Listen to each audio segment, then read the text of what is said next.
तर मम्मी आज कुठं चालली? तयार होती? कुठे जाणार आहे? मंदिरात. बघ मी खास तुझ्यासाठी व्हिडिओ तयार चालू केलाय. बघ तू. मंदिरात चालले. मंदिरात आज एकादशी आहे ना, तर मंदिरात कीर्तन असतं, त्यामुळे मंदिरात चालले. तर मम्मी एकटीच चालली आहे मंदिरात ऍक्च्युली. हो, मी तिला तिकडे सोडणार आहे आणि मी चाललोय बाहेर. मग तिकडे मम्मी एकटीच बसणार आहे. बघा स्पीड बघा स्पीड बघा स्पीड बघा स्पीड बघा. मला अगं बाबो, जास्त makeup अरे करायला घासील आवडतच तोंड. सँड पेपर देऊ का आणून मम्मी? हा, तुला सँड पेपर आणून देऊ का? का बरं? घास तोंड रागडांग रागडांग एकदम काम होत 25. काय विषय नाही. हळूहळू काम होत नाहीत. हो का आणि मेकअपचं तर काय आपल्या लांब लांब पर्यंत संबंध नाही. पावडर लावली की झालं काम. तेव्हा कसं करते हो. तर आता मम्मी जाणार आहे मंदिरात विठ्ठलाच्या. आज काय एक एक एकादशी जण आहे. आपल्या चेहऱ्याला. आज काय एकादशी आहे ना, हा हा, आज एकादशी आहे म्हणून मम्मी म्हणून चालली आहे मंदिरात. चालली. आणि कीर्तन खूप छान असतं. आमच्या इथे विठ्ठलवाडीला मोठं मंदिर आहे विठ्ठलाचं. त्याला प्रति पंढरपूर म्हणतात. हो, त्याला प्रति पंढरपूर म्हणतात. आणि मी दर एकादशीला. पंढरपूरच ना? हो, प्रति तर पंढरपूर. आम्ही आलोय मंदिरात. तुम्ही बघा हे बघा, हे असं मंदिर आहे. तर कीर्तन चालू झालंय. चला आपण जाऊया.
आता आम्ही घरी आलोय आणि येताना काय काय आणलंय.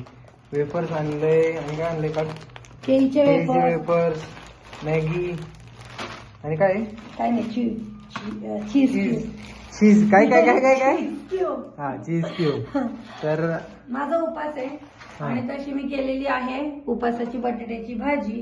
पण तरीही मला असं वेफर्स खायला आवडतं म्हणून वेफर्स आणले उपासाचे. काय हा, मग काय आणि तुम्हाला हा व्लॉग कसा वाटला सांगायला विसरू नका. आणि हा व्लॉग पूर्ण बघितल्याबद्दल धन्यवाद. धन्यवाद.